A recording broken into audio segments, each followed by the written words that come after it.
World laughs in my face. They say you can't get nowhere. Chasing my dreams still in the same room as an infant. My vision so distant. Turn paper blue, but I got no thesis. Torn into pieces. I'll be back next weekend. I wanna be Mufasa. I wanna be a master. I wanna own my kingdom. I wanna gain my freedom. So now to continue. Somalia is a laughingstock. The country is a joke to the whole world. I hate Al-Shabaab and how uncivilized Somalis can be. I don't wear a headscarf just because people will automatically know I'm Somali, which I hate. All right. First of all, I'd like to say everybody hates Al-Shabaab.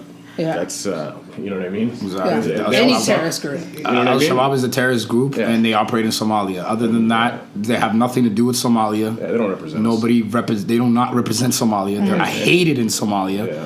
So that Are they hated in Somalia? They're very well hated in Somalia. Yeah, because Very well you hated. came from, Yeah. you went Yeah, visiting. Al-Shabaab is actually like at the beginning. Yeah. They were, remember when the Mahmoud that they started at the beginning, they were doing their thing. Everybody was supporting them. They were doing their thing. But at the end, they started doing it specifically for interest. Right. What is Al-Shabaab is doing in Somalia is strictly interest. Agenda. Agendas. They have an agenda. There's no. It's money oriented. Watugo, Wamorians that just came together and they're doing their thing. Yeah. They're getting funded. And they're getting funded. They're getting funded. Yeah. But honestly, Al-Shabaab, I personally think Al-Shabaab is just a bunch of guys that came together and they have an interest that they're going to do. And that's just the way it is. Like Al-Shabaab, they're not respected in Somalia. They kill random Somalis every single day. Every single day. Yeah. A person dies in Somalia because of Al-Shabaab. Yeah. You know what I mean? Yeah, So at the especially end of the the day, bombings, man. Muslim. Yeah.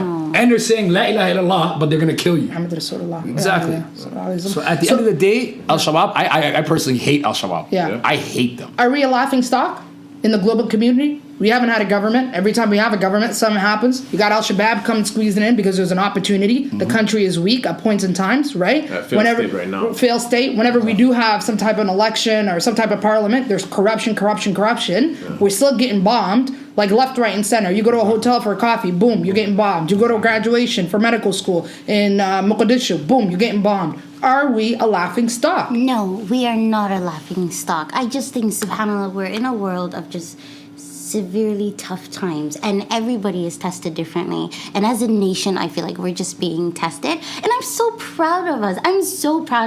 Like, I'm at a point in my life, alhamdulillah, where I'm alive to see a thing like social media, and I love so much seeing my brothers and sisters of Islam and from my Somali culture who like academically soar here and become incredible, but then say, I have to go back to where my mom and dad were raised and where my mom and dad ran away from, and I need to rebuild that because it's my generation who's going to do that, not my parents. It's mine. And then I go and I see like hotels being built, and I'm seeing beaches that have like these beautiful chairs on it, and I'm like looking at menus that look better than some of the menus in like the high-end cities of Toronto, and you're just kind of like, what an amazing time to be alive. That amidst all of the things that we have been through during these 2 decades, these tiring 2 decades, we've become still so magical and so beautiful, and we've still found beauty in all the ugly. That is not a laughing stock. I think that's an inspiring group of people, subhanAllah. Like, I love that. Yeah.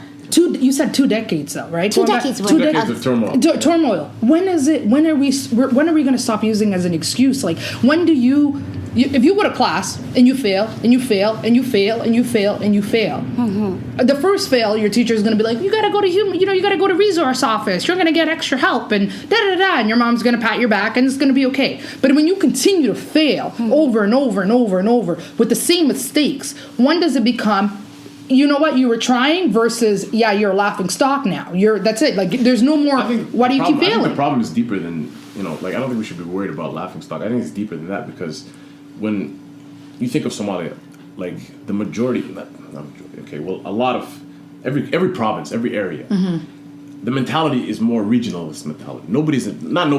I can't say that's unfair, but you're not going to see a lot of nationalists. Everybody's going to talk about their corner, nepotism, all that. Like, that's what they want. It's come on, Garanaya for quite some time. Redki Sangaranaya. Exactly. And you know what I mean? Let's split the pie together. Exactly. Whereas, I mean, it's everybody's going to pick and choose who, like, they're gonna pick who they know. Right. Nobody's gonna give another man a fair chance or Right. another female a fair chance Right. because it's nepotism. Keeping it in the family. Keeping it in the family to the point it's almost a fault. Like, you know what I mean? There's no, like, you'll see people with Somali flags repping, but in their heart of hearts, it's just their corner. Right. Yeah. It's just their city. It's just their folks. Right. You know what I mean? If they can't count, you know, you're up to this 3 ways up. Right. You're nobody to them. Right. You know what I mean? Exactly. So, I mean, Imam, what do you think? Do you think that the what are they called, diasporas, folks that have been educated here in the Western world, that have gone to school here, have been raised here, mashallah, they're better than I am. They are going back home, picking up all of their things, their families, their education, their money, and going back home and trying to build something for our country. Yeah. Do you think their efforts will make a difference? Yeah, I think they're gonna go use the tools that they've learned here or wherever they're from. They're gonna go back home, and it just depends how they utilize it. Right. So you know, you could be a doctor, you could be a carpenter, you could be an electrician. It doesn't matter. It's what you do and who you help when you're there. So is it really about fixing your country, or is it more about you?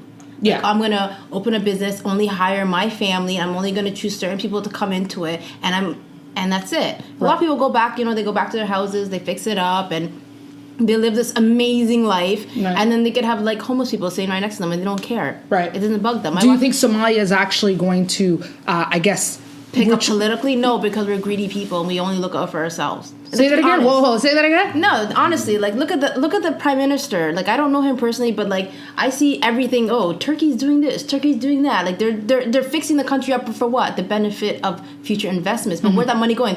I watched the whole special on like homeless kids in Somalia, like sleeping on the beach and stuff. Like, you're getting all these investments from countries that want to eventually use your port. Like, that's why they're there, right? Right. There's an agenda there. And then it's like, and they're saying like, where's this money that where's it going? Like, Right. these people are living in fabulous homes. and they're just greasing the pockets Yeah. of the powers that be. And So Yeah. I'm personally not a nationalist. I left Somalia when I was a baby. I have no interest in going to Somalia. I love being Somalian. Like, Yeah. I think we're the shit. Right. The greatest of the greats. Yeah. I've never been like, I'm gonna get on a 20-something hour flight and I'm gonna go step back in Somalia and breathe my land's air. No, I Yeah. have zero interest. So I don't know. That's a question that I've always wondered. Like, if there's like, let's just say 40% of diasporas go back, right, and they're making a difference, will Somalia, like the people that live there, grew up there, Somali, all that, like, war, are they really going to take that in, welcome it, and actually, like, can you change the mind? So you have Sarah that came from Minnesota, educated, is well open-minded, she can help you, but then Zahra that has been through war, is she going to accept her and say, you know what, I understand your mentality and I want to use that? Do you think that's going to happen? But let's get more into detail with that, okay? Yeah. And the reason why I want to get more detail in that is put yourself in their shoes. So say right now you left Canada. You grew up here your whole life. I grew up here my whole life. You know what I mean? And I've been back to Somalia 5 times. Now the thing is, there's a lot of people. There's doctors that go to Somalia. You know what I mean? I don't know if you heard. There was one, like, not even last year, 160 Somali kids graduated from Wuhan University In China. They did a party and they sent them all to Somalia. Wow. So we got 160 doctors that got off the plane. Yeah. But guess what? Out of all of them, only 10 of them are operating within Somalia right now. Where are all of our doctors? You know where they went? Where? They went to other countries because, let's be honest, you can't live in Somalia. There's turmoil, there's problems and stuff going on. Right. We had 160 people graduate and only 15 of them, or 10 to 15 of them are operating there. You know what I mean? Yeah. So that just shows you right there, even as our people, now another thing, getting back into detail with that, I grew up in Canada. Right. I went to Somalia. Right. I wanted to help out, I wanted to help out the government. I wanted to work with the government. I wanted to do a lot of things. Right. But how are you going to do something when there's that guy who was there his whole life, that will tell you, I didn't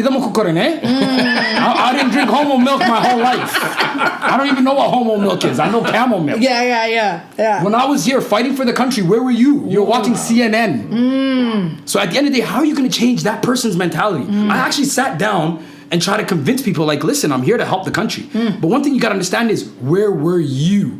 So you're coming there, yes, I'm a doctor, or yes, I'm this. They're going to be like, bruh. We don't need Where you. were you? And you know what the sad part is? What's the whole that point of weak sending- mentality what's the whole is point? there. But that's that stupid. weak mentality is there. They're There the are ones that lots send of kids. diasporas in Somalia as we speak right now. I personally know a lot of graduates that are in Somalia, and they're not doing nothing right now. Right. So the guy who said, "Where were you?" isn't he one of the guys? He's your sending cousin. kids. It's He's your sending cousin. kids too. But the point I'm trying to tell you is your own cousin. You see what I'm saying? Yeah. Like when I went back, my own cousin is telling me, like say right now, if someone wants to become, let's just say, the president of Somalia, Right. Somalis are haters. We're natural haters to each other. That's a Are known we fact. really? We Straight up. are natural Are we really, guys? haters. Straight up. Because that's a sad fact. And it's a sad fact, but it's the honest truth. We are natural haters. I've seen guys try to fight their own cousins for political reasons. Wouldn't you think he'd be on your side or you'd be working together? I've seen you're thinking like people are against you, like all of Somalia is being a hater. Yeah. That's not the point. Your own tribalistic movements will happen. Yeah. And people like your own family will turn on yeah. you. Because you have to understand, they're in a country where, people are like, there's hunger. There's So turmoil. I mean, let's get back to her. Let's Yeah. get back to her. So I mean, Let's get back to her. Something she said that really made me so upset, subhanAllah, is that of hijab. Ya Rabbi, hijab is like a ni'mah and a gift from Allah. It has nothing to do with Somali people. I had a feeling you will speak on that. We were Speak on gifted it. with hijab. And I feel like the fact that the sister is unaware that Allah himself gifted you with hijab, there are people, subhanAllah, who turn to Islam and become Muslim, and they'll be like, where was Islam my entire life, Ya Rabbi, Ya Ilah? And they're just like, oh my God, Allah gave me this gift right now. And then they try to catch up with life and be like, I need to make up for all the years I wasn't a Muslim and I was unaware of Islam. And here's a person, Ya Rabbi, Ya mixing Ilah. culture with religion. Exactly. It's not. It's like, how could you? I don't want people to know. No, when you wear the hijab, it's not people knowing you're Somali. They're knowing that you are a person of Allah. That's what that is. Yeah. That's how you know this is a sister who, Ya Rabbi, Ya Ilah, needs a support system, who loves Allah enough that reminds her gently, Sister Islam, hijab is a ni'mah and a gift from Allah. Yeah. It is not about being Somali. So no point on that one. She doesn't get a point on this one. No, There's no point on that whatsoever. You know what I mean? Does the hijab make you look Somali though? Like if I was just I yo, went like this and I said, "Hey guys, it's Iman." Oh, I take it off. Hey, oh, how did you recognize me? How do you know it's me? Like, I don't have a light scarf over my head. Like this girl is stupid. The The only side- message that I have for her on that one is the hijab was given to her, Deen Ahan, Islam Ahan. That has It's a nothing. gift. It's just So a don't gift that was associate. given to Such a her. gift. So that was absolutely, I give her a fail on that one. Yeah. Absolutely. You You know what the funny part? Balayo hede ho, balayo hede ho, balayo hede ho, balayo hede. Halkii aan ku ababiyo hargeysiyo burcoy hede ho, balayo hede.